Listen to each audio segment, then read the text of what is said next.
প্রত্যেক বছরের মতন এবছরও বিদ্যাসাগরের জন্মদিন পালন করা হলো আমাদের স্কুলে। তো আমি বৃষ্টি পড়ছে তাও কী করব, কিছু করার নেই।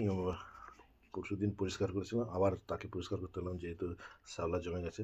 তো ওই ফলকটাতে ভালো করে পরিষ্কার করে দিচ্ছি এবং তার সঙ্গে সঙ্গে এবং মূর্তিটাতে দীর্ঘদিন থাকার ফলে ফাঁকা জায়গায় তো একটা শ্যাওলা টাইপের হয়ে গেছে। সেই জন্য এটাকে কী করলাম, সাবান জল দিয়ে ভালো করে ধোয়া মাজা করে ঘষে তাকে পরিষ্কার করলাম এবং মূর্তিটা পরে দেখার মতন হয়েছে, চকচক করছে, যেরকম আগে নতুনের মতন মূর্তি হয়ে গেছে।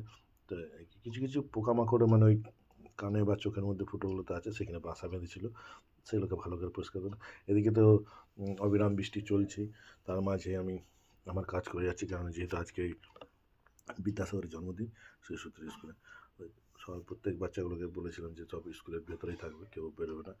তো তার মধ্যে একজন ছেলে এসেছিল আমার পাশে, সে ক্যামেরা করে দিচ্ছিল।